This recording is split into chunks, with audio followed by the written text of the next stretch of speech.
방에 들어갔는데 벽에 거미가 한 마리 있습니다. 그걸로 끝이죠. 심장은 미친 듯이 뛰고 숨은 멎을 것 같고 다른 생각은 아무것도 할 수 없게 됩니다. 뭔가 묵직한 걸로 내리치거나 아니면 적어도 쫓아내서 눈앞에서 사라지게 만들고 싶어지죠. 동전만한 작은 생명체가 어른 한 명을 꼼짝 못하게 만드는 겁니다. 전 세계 수백만 명의 사람들이 거미를 보면 진짜 공황 상태에 빠집니다. 저 역시 그랬습니다. 하지만 사실 벽에 붙어 있는 그 거미는 당신을 건드릴 생각이 전혀 없었습니다.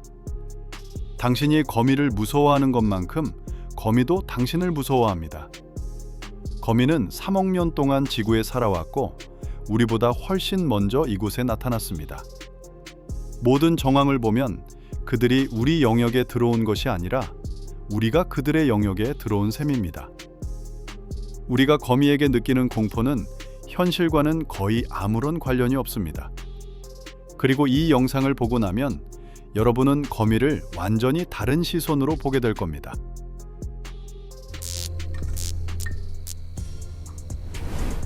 거미는 곤충이 아닙니다. 많은 사람들이 둘을 같은 것이라고 생각하지만 그렇지 않습니다. 곤충은 다리가 6개이고 몸이 3부분으로 나뉩니다. 거미는 다리가 8개이고 몸이 2부분으로 나뉩니다. 거미는 파리나 딱정벌레보다는 전갈이나 진드기에 더 가깝습니다. 그들만의 규칙을 가진 별개의 강입니다. 오늘날까지 과학자들이 기록한 거미의 종류는 5만 3천 종이 넘습니다. 그리고 매년 약 500종의 새로운 거미가 발견됩니다. 열대우림뿐만 아니라 유럽과 아시아에서도 때로는 대도시에서 차로 불과 몇 시간 떨어진 곳에서도 말이죠. 거미는 지구의 거의 모든 구석을 점령했습니다. 사막, 산, 동굴, 해안가에 삽니다. 한 종류는 거미줄로 잠수정 같은 것을 만들어 그 안에서 숨을 쉬며 물속에서 사는 법을 터득하기도 했습니다. 아마도 거미가 없는 유일한 곳은 남극 대륙일 겁니다. 최초의 거미는 약 3억 년 전에 지구에 나타났습니다. 이때는 석탄기로 지구에 아직 새도, 포유류도, 공룡도 없던 시대였습니다. 그 이후 지구는 여러 차례의 대멸종을 겪었고 각각의 대멸종은 모든 생명체의 대부분을 파괴했습니다. 거미는 그중 적어도 2번의 대멸종에서 살아남았습니다. 이건 운이 아닙니다. 3억 년이라는 시간 동안 그들은 모든 것을 극한까지 갈고 닦았습니다. 몸의 구조, 사냥 방식, 독, 거미줄까지 우리로서는 상상조차 하기 힘든 시간의 검증을 거친 것입니다. 거의 모든 거미는 독을 가지고 있습니다. 무섭게 들릴 수 있지만 사실 이건 거의 모든 고양이가 발톱을 가지고 있다고 말하는 것과 비슷합니다. 도구가 있긴 하지만 그건 당신을 위한 게 아닙니다. 거미의 독은 자기보다 수십 배는 작은 먹잇감에게 맞춰져 있습니다. 사람에게는 이 독들의 대다수가 전혀 위협이 되지 않습니다. 저는 거미를 다른 시각으로 보게 만든 한 수치를 발견했습니다. 기록된 5만 3천 종의 거미 중에서 성인에게 실질적으로 건강상 위험을 초래하는 것으로 여겨지는 종은 0.5%도 채 되지 않습니다. 이는 수백 종에 불과하며 우리 대부분은 평생 마주칠 일도 없을 겁니다. 나머지 5만 2천여 종은 사람에게 거의 해가 없습니다. 하지만 두려움은 그런 구분을 하지 않죠. 그리고 처음부터 이해해야 할 중요한 점이 있습니다. 거미는 말 그대로 궁지에 몰려 다른 선택지가 없을 때만 뭅니다. 이건 공격성이 아니라 마지막 탈출구인 셈입니다. 그 외의 모든 시간에는 거미의 유일한 목표는 눈에 띄지 않는 것입니다. 그리고 거미는 눈에 띄지 않는 것을 아주 잘해서 당신과 한 지붕 아래에 살고 있음에도 당신이 거미를 종처럼 보지 못하는 이유가 바로 이것입니다. 하지만 그들이 정확히 어떻게 살고 어떻게 사냥하며 무엇을 할 수 있는지는 완전히 다른 이야기입니다. 그리고 그 안에는 제가 솔직히 발견하리라고 예상치 못했던 것들이 있었습니다. 모든 거미종의 절반은 거미줄을 칩니다. 이건 모두가 아는 사실이고 대부분의 사람들이 거미하면 떠올리는 이미지이기도 하죠. 구석에 거미줄, 거기에 걸린 파리, 아주 익숙한 그림입니다. 하지만 나머지 절반의 종들은 거미줄을 전혀 치지 않습니다. 그들은 먹이를 활발하게 추격하고 뒤를 밟고 멀리서 뛰어드는 등 다른 방식으로 사냥합니다. 예를 들어 깡충거미는 대부분의 곤충보다 시력이 좋습니다. 8개의 눈은 거의 360도에 가까운 시야를 확보할 수 있도록 배치되어 있습니다. 중앙에 있는 2개의 눈은 쌍안경처럼 작동하여 목표물까지의 거리를 정확하게 측정하게 해줍니다. 이들은 점프하기 전에 미리 계획을 세우고 때로는 먹잇감에게 더 편한 쪽에서 접근하기 위해 원을 그리며 우회하기도 합니다. 이런 글을 읽다 보니 문득 거미라는 단어에서 흔히 연상되는 모습보다는 고양이의 행동에 더 가깝다는 생각이 들었습니다. 계산, 인내, 그리고 순간을 포착하는 능력까지 말이죠. 깡충거미는 아주 예상치 못한 능력도 가지고 있습니다. 바로 사람의 얼굴을 알아본다는 것입니다.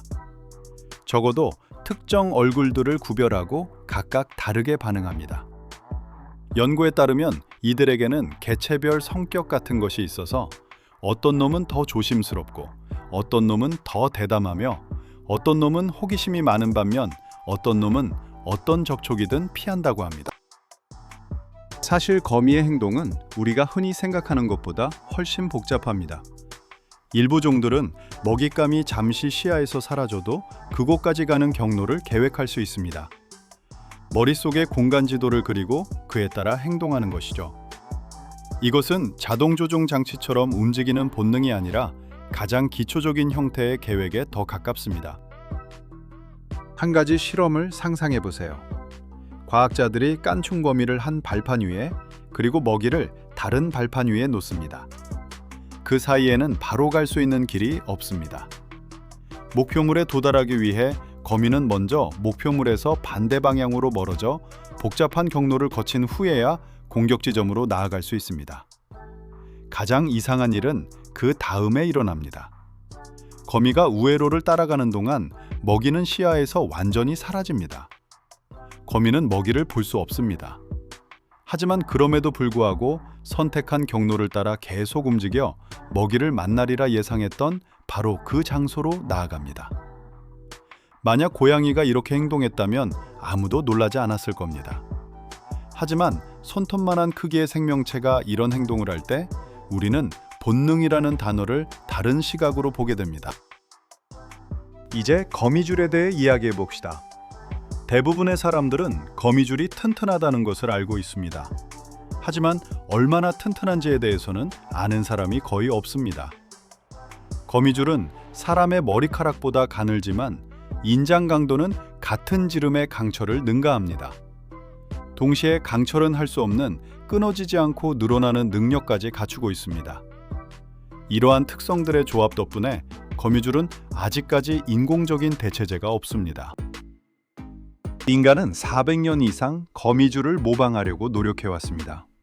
처음에는 기계적으로, 그 다음에는 화학적으로, 이제는 유전공학을 통해 시도하고 있습니다. 결과물은 있지만 아직까지 완벽한 재현은 이루어지지 않았습니다. 살아있는 거미줄은 그 구조가 너무나 복잡해서 산업적인 규모로 재현하는 것이 아직 불가능합니다. 거미는 동시에 여러 종류의 거미줄을 생산합니다. 하나는 사냥을 위한 끈적끈적한 줄, 다른 하나는 뼈대를 위한 튼튼한 줄, 세 번째는 충격 흡수를 위한 탄력 있는 줄입니다. 마치 건축가가 다른 재료들 중에서 선택하듯이 거미는 과제에 따라 필요한 종류의 줄을 선택합니다. 어떤 종류의 거미들은 사냥에 거미줄을 전혀 사용하지 않지만 장거리 이동을 위해 사용합니다. 그들은 긴 거미줄을 공중으로 뿜어내 말 그대로 날아오릅니다. 오랫동안 이것은 바람이 있을 때만 가능하다고 여겨졌습니다. 하지만 몇 년 전 이상한 사실이 밝혀졌습니다. 거미는 바람이 전혀 없는 완전히 고요한 상태에서도 공중으로 떠오를 수 있습니다. 알고 보니 거미는 지구의 전기장을 감지하고 그것을 양력으로 사용한다고 합니다. 전기장 속에서 거미줄은 전하를 띠게 되고 같은 전하를 띤 지표면으로부터 밀려나게 됩니다. 말 그대로 거미가 전기를 타고 나는 셈입니다.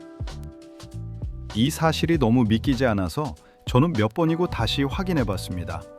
하지만 이것은 기록으로 남겨진 현상이며 바람이 전혀 없는 인공 전기장을 만들어 진행한 실험실 환경에서도 재현되었습니다. 거미들은 날아올랐습니다. 저는 과학자들이 이 현상을 처음으로 이해하게 된 순간을 상상하는 것을 좋아합니다. 작은 거미 한 마리가 거미줄을 뽑아내더니 위로 떠오르기 시작합니다. 공기의 흐름을 탄 것이 아닙니다. 지구의 전기장을 이동 수단으로 사용하고 있는 것입니다. 세상에서 가장 무거운 거미인 골리앗 벌드이터는 무게가 170g까지 나가고 다리를 편 길이는 30cm에 달합니다. 이름과는 달리 새를 먹는 경우는 극히 드뭅니다. 주로 곤충, 개구리, 때로는 작은 설치류를 먹습니다. 새는 주식이라기보다는 우연히 먹게 되는 경우에 가깝습니다. 골리앗 버드이터는 남아메리카의 습한 열대우림에 있는 굴에서 삽니다. 현지 주민들은 이 거미를 나뭇잎에 싸서 그대로 구워 먹습니다. 맛이 새우와 비슷하다고들 합니다. 제가 확인해 본 것은 아닙니다. 이제 대부분의 사람들이 들어보지도 못했을 법한 이야기에 대해 말해볼까 합니다. 일부 거미종들은 과학자들이 어미 잡아먹기, 즉 모식이라고 부르는 행동을 합니다. 이는 어미가 자발적으로 새끼들에게 자신을 먹도록 허락하는 것입니다. 우연히 혹은 공격을 받아서가 아니라 의도적으로 말입니다. 어미는 움직임을 멈추고 그 몸은 새끼 거미들의 먹이가 됩니다. 이것은 인간적인 의미의 희생이 아니라 수백만 년에 걸쳐 다듬어진 종의 생존 전략입니다. 새끼들은 영양가 높은 출발을 하게 되어 생존 가능성이 크게 높아집니다. 진화의 관점에서 보면 이는 흠잡을 데 없이 작동하는 방식입니다. 모식에 대해 처음 읽었을 때의 반응은 보통 한결같습니다. 끔찍하다는 것이죠. 하지만 흥미롭게도 여기서 우리의 평가는 거의 모두 인간적인 것입니다. 우리는 거미를 어미로 봅니다. 진화는 거미를 후손에게 최대한의 자원을 물려주는 방법으로 봅니다. 우리에게는 비극이지만 자연에게는 수백만 년 동안 존재해온 효과적인 전략입니다. 그리고 이것이 거미의 세계가 그토록 낯설게 느껴지는 이유 중 하나입니다. 그 세계는 우리의 것과 닮을 필요가 없는 규칙에 따라 움직입니다. 그리고 이와 관련된 마지막 이야기입니다. 처음에 여러분의 집에 거미가 거의 확실히 있다고 말했던 것을 기억하시나요? 잠과 거미에 관련하여 수십 년 동안 인터넷에 떠도는 또 다른 미신이 있습니다. 사람이 자는 동안 1년에 여러 마리의 거미를 삼킨다는 이야기입니다. 이것은 완전히 지어낸 이야기이며 꽤 쉽게 설명이 가능합니다. 잠자는 사람은 거미의 관점에서 볼 때 진동, 열, 그리고 호흡의 원천입니다. 이 모든 것은 위험 신호입니다. 거미는 당신을 피하기 위해 가능한 모든 것을 할 것입니다. 하지만 거미는 단지 특이한 능력을 가진 흥미로운 생명체에 그치지 않습니다. 지구에서 그들의 역할은 생각보다 훨씬 더 중요합니다. 그리고 바로 이 지점에서 거의 아무도 이야기하지 않는 이야기가 시작됩니다. 제가 처음 보고도 믿기지 않았던 숫자가 하나 있습니다. 거미는 모두 합쳐서 매년 4억에서 8억 톤에 달하는 곤충과 다른 작은 생물들을 먹어치웁니다. 매년 날입니다. 비교를 위해 말씀드리자면 인류 전체가 1년에 소비하는 고기와 생선은 약 4억 톤입니다. 거미가 지구상의 모든 사람을 합친 것보다 더 많이 먹는 셈이죠. 이것은 추상적인 생태학 이야기가 아닙니다. 이것은 농작물을 파괴하고 질병을 옮기며 자연적인 억제 요인이 없다면 걷잡을 수 없는 속도로 번식해 금세 재앙이 되어버리는 곤충들의 개체수를 구체적으로 조절하는 일입니다. 거미는 바로 그러한 주요 요인 중 하나입니다. 인간의 심리에는 흥미로운 특징이 한 가지 있습니다. 우리는 호랑이나 고래, 독수리가 사라지는 것은 알아차립니다. 하지만 보이지 않는 곳에서 일하는 생물에 대해서는 거의 생각하지 않습니다. 만약 내일 거미가 사라진다면 첫날에는 아무도 재앙을 감지하지 못할 것입니다. 일주일이 지나도 아무것도 변하지 않을 겁니다. 한 달이 지나면 곤충이 더 많아질 것입니다. 1년 후에는 농부들이 평소보다 더 자주 수확물을 잃기 시작할 겁니다. 몇 년이 지나면 생태계는 이미 완전히 다른 모습이 되어 있을 것입니다. 그리고 대부분의 사람들은 이러한 변화를 한때 그저 방구석의 불쾌한 세입자 정도로 여기던 생물이 사라진 것과 끝내 연관짓지 못할 것입니다. 이제 독에 대해 이야기해 보겠습니다. 모두가 두려워하는 바로 그 독 말입니다. 과학자들은 오래전부터 일부 거미독이 신경계에 매우 정밀하게 작용한다는 점에 주목해 왔습니다. 모든 것을 무차별적으로 파괴하는 것이 아니라 특정 수용체만을 공격하는 것입니다.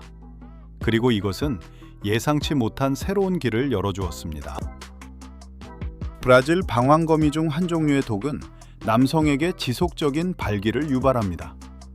이것은 현지 의사들이 오랫동안 관찰해온 물렸을 때 나타나는 부작용입니다. 제약업계가 여기에 주목하여 그 작용 원리를 연구하기 시작했습니다. 현재 이 독의 성분을 기반으로 비아그라와는 다르게 작용하여 비아그라 사용이 금지된 사람들에게도 적합할 수 있는 발기부전 치료제를 개발하고 있습니다.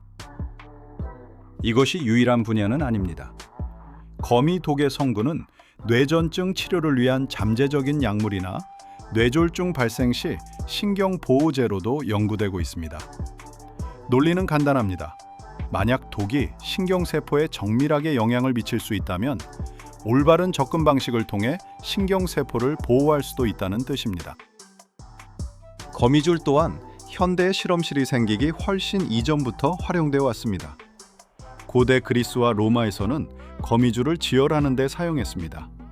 상처에 붕대처럼 붙이기도 했습니다. 이상하게 들릴 수도 있지만 거미줄에는 실제로 혈액 응고를 돕는 성질이 있으며 동시에 염증을 거의 일으키지 않습니다. 20세기에 들어 거미줄은 전혀 다른 용도로 사용되기 시작했습니다. 가느다란 거미줄은 광학 조준경이나 망원경의 십자선으로 사용되었습니다. 제2차 세계대전 당시 미군은 정밀 조준 장치를 만들기 위해 특정 종류의 거미줄을 일부러 수집하기도 했습니다. 그토록 가늘면서도 충분히 튼튼한 재료는 그야말로 거미줄밖에 없었습니다. 참으로 기묘한 그림이 그려집니다. 수백만 명에게 공포를 불러일으키는 생물이 동시에 생태계를 먹여 살리고 신약 개발에 도움을 주며 고대 전쟁터에서는 피를 멈추게 했고 20세기에는 군인들이 더 정확하게 사격할 수 있도록 도왔습니다. 이 모든 것이 바로 똑같은 거미라는 존재입니다. 하지만 따로 나눠서 해야 할 이야기가 하나 더 있습니다. 바로 공포에 대한 이야기입니다. 그 공포가 실제로 어디에서 오는지, 그리고 그 실체는 무엇인지에 대해서 말입니다. 이 부분은 제가 생각했던 것보다 훨씬 더 흥미로운 이야기였기 때문입니다. 거미 공포증, 즉 거미에 대한 두려움은 지구상에서 가장 흔한 공포증 중 하나입니다. 다양한 평가에 따르면 3명 중 1명꼴로 정도의 차이는 있지만 이 공포증을 겪고 있다고 합니다. 가벼운 불편함부터 휴대폰 화면 속 거미 사진만 봐도 진짜 공황 상태에 빠지는 것까지 다양하죠. 이런 두려움은 어디서 오는 걸까요? 한 가지 유력한 설명은 바로 진화적 메커니즘이라는 것입니다. 우리의 먼 조상들은 독이 있는 생물이 실질적인 위협이 되는 환경에서 살았고 그것들을 두려워했던 이들이 더 자주 살아남았습니다. 그 두려움이 우리에게 유전으로 전해졌다는 것이죠. 꽤 논리적으로 들립니다. 하지만 이 이론에는 문제가 있습니다. 연구에 따르면 특정 나이 이전의 아이들은 거미를 무서워하지 않는다고 합니다. 어린아이는 거미를 보면 혐오감보다는 호기심에 손을 뻗습니다. 두려움은 나중에 생기는데 대부분의 경우 그 원인은 구체적입니다. 바로 옆에 있는 어른들의 반응이죠. 엄마가 기겁하며 물러서고 아빠가 파리채를 집어들면 아이는 그 교훈을 배우게 됩니다. 이것이 선천적인 경계심이 전혀 없다는 뜻은 아닙니다. 과학자들도 인정하듯이 경계심은 분명 존재합니다.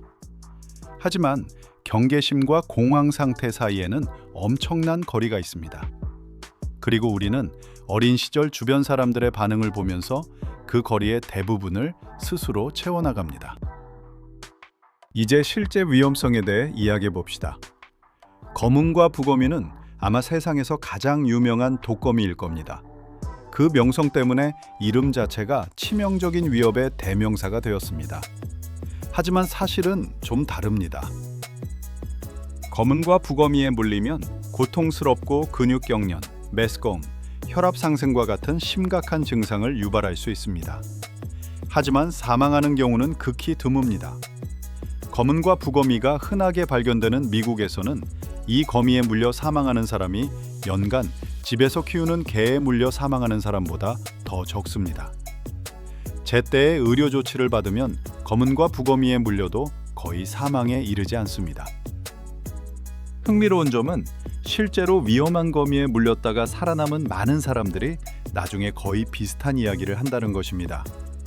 가장 무서웠던 것은 물린 것 자체가 아니었다고 합니다.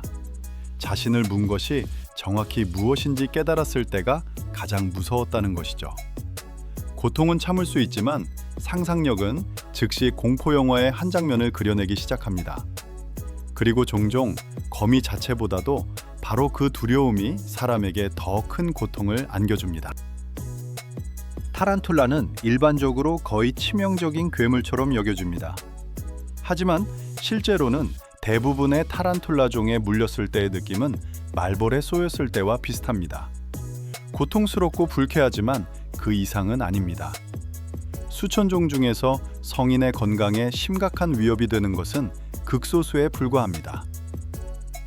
그리고 제가 이미 말했듯이 거미는 절대로 먼저 공격하지 않습니다. 이건 그냥 멋있는 말이 아니라 말 그대로 거미의 생물학적 구조가 그렇습니다. 거미는 자신이 먹을 수도 없고 자신보다 수백 배는 더 큰 생물에게 독을 낭비할 이유가 전혀 없습니다. 무는 것은 거미가 구석에 몰리거나 짓눌리거나 실수로 손에 잡혔을 때 사용하는 최후의 수단입니다.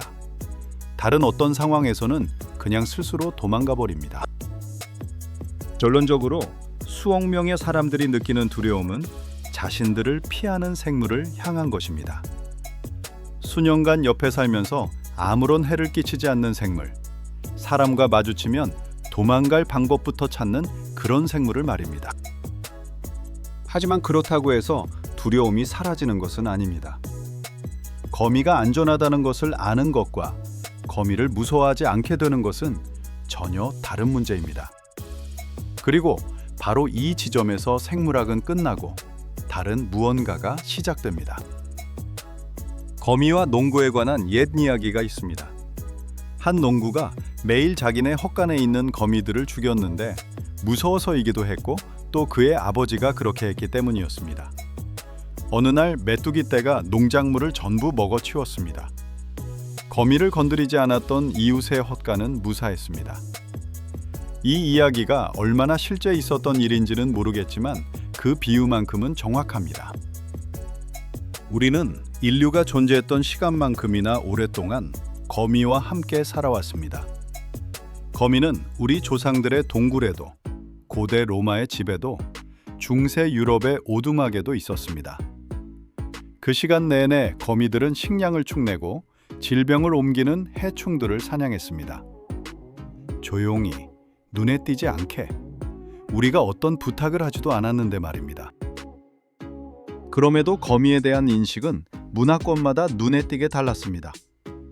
고대 이집트 전통에서 거미는 직조와 창조의 상징이었습니다. 일본 문화에는 요괴 거미에 대한 전설들이 있는데 사람이 어떻게 대하느냐에 따라 수호자가 될 수도 있고 위험한 존재가 될 수도 있었습니다. 일부 아프리카 전통에서 거미 아난시는 재치와 생존에 관한 이야기의 주인공인 교활한 현자입니다. 유럽 전통에서는 모든 것이 다르게 흘러갔습니다. 중세 시대는 거미를 질병, 어둠, 그리고 악한 존재와 연관시켰습니다. 흑사병이 도시를 휩쓸자 사람들은 그에 대한 설명과 원인을 찾았습니다. 야행성이고 무섭게 생긴 거미는 나쁜 징조의 역할을 맡기에 그 누구보다도 적합했습니다. 이 두려움은 여러 세대에 걸쳐 고착되고 전해져 왔습니다. 동화, 부모의 반응, 그리고 거미를 거의 항상 악당이나 불길한 징조로 여기는 문화를 통해서 말입니다. 영화도 한몫했고 문학도 마찬가지였습니다. 20세기에 이르러 위협적인 존재로서의 거미 이미지는 대중의식 속에 깊이 각인되었습니다. 그런데 여기에 역설이 있습니다. 우리가 거미에 대해 더 깊이 연구할수록 그 이미지가 현실과 얼마나 동떨어져 있는지 더 많이 밝혀졌습니다. 새로운 연구가 나올 때마다 복잡한 행동, 의학적 잠재력, 생태학적 필수성 등 예상치 못한 사실들이 추가되었습니다. 하지만 두려움은 사라지지 않았습니다. 왜냐하면 두려움은 머리가 아닌 어딘가 더 깊은 곳에 자리 잡고 있기 때문입니다. 거미 공포증을 의도적으로 극복하도록 돕는 이른바 거미 치료를 하는 사람들이 있습니다. 그 방법 중 하나는 점진적으로 가까워지는 것입니다. 처음에는 사진으로, 그 다음엔 유리 너머에 살아있는 거미로, 그 다음엔 같은 방에서, 그리고 마지막엔 손 위에 올려놓는 식입니다. 이 과정을 거친 대부분의 사람들은 똑같은 말을 합니다. 거미가 손 위에 올라왔는데 아무 일도 일어나지 않는 순간 무언가 탁 하고 바뀌는 느낌이 든다고 말입니다. 두려움이 완전히 사라지는 것은 아니지만 무언가 변화가 일어납니다. 왜냐하면 손 위의 거미는 그냥 가만히 있기 때문입니다. 공격하지도 위협하지도 당신이 예상했던 그 어떤 행동도 하지 않습니다. 그저 존재할 뿐입니다. 8개의 다리를 가진 작은 생명체는 단 한 가지, 자신을 건드리지 않기를 바랄 뿐입니다. 그리고 바로 그 순간, 수년간 쌓아온 두려움이 현실과 정면으로 마주하게 됩니다. 그리고 그 현실은 생각했던 것과 전혀 다릅니다. 3억 년. 이 숫자를 한번 생각해 보십시오. 거미는 지구에 공룡 한 마리, 새 한 마리, 포유류 한 마리도 없던 시절에 나타났습니다. 그들은 이 생물들이 나타나고 번성하고 사라지는 것을 모두 지켜보았습니다. 호모사피엔스는 기껏해야 30만 년 정도 존재했습니다. 거미는 우리보다 1000배는 더 오래되었습니다. 그 모든 시간 동안 거미는 몸집이 더 커지지도 갑옷 같은 것으로 뒤덮이지도 우리가 아는 의미의 비행을 배우지도 않았습니다. 그들은 예전 모습 그대로를 거의 유지했습니다. 3억 년 전에 그들이 고안해낸 방식이 그때도 통했고 지금도 통하기 때문입니다. 이것이야말로 진정한 진화적 성공입니다. 우리는 불과 몇천 년 만에 지구를 알아볼 수 없을 정도로 바꿔놓았습니다. 숲을 베어내고 늪을 말리고 해안선을 건물로 채우고 대기 중에 결코 없었던 것들로 공기를 가득 채웠습니다. 그리고 이 변화된 세상 속에서 거미들은 계속 살아가고 있습니다. 우리 집안에, 우리 정원에, 우리 도시의 벽 틈새에 말입니다. 그들은 우리 이전에 존재했던 다른 모든 것에 적응했던 것처럼 우리에게도 아무렇지 않게 적응했습니다. 우리가 거미에게 느끼는 공포는 기껏해야 수천 년 정도밖에 되지 않았습니다. 이는 인간에게는 긴 시간이지만 거미가 아무런 해를 끼치지 않고 우리 곁에서 살아온 시간에 비하면 아무것도 아닙니다. 공포는 젊고 이웃관계는 오래되었습니다. 매년 과학자들은 500종의 새로운 거미를 발견합니다. 이미 이 행성에 살고 있고 이미 제 할 일을 하고 있으며 이미 우리에게 벽이나 구석에서 마주치는 하지만 아직 이름조차 얻지 못한 500종의 생물들입니다. 우리는 거미에 대해 우리가 생각하는 것보다 훨씬 적게 알고 있습니다. 그리고 제가 읽은 모든 것들 끝에 머릿속에서 떨쳐낼 수 없는 것이 있습니다. 당신의 벽에 붙어 있는 거미, 당신이 바로 내리치고 싶은 바로 그 거미는 이 행성의 대부분 생명체보다 더 오래된 혈통을 이어오고 있습니다. 그 거미는 주변의 모든 것이 죽어나갔던 대재앙들 속에서 살아남았습니다. 인류가 400년 동안이나 복제하지 못하고 있는 실을 잤습니다. 생태계를 먹여 살리고 의약품 개발에도 참여합니다. 그리고 그 거미가 당신에게 바라는 유일한 것은 당신이 자신을 눈치채지 못하는 것입니다.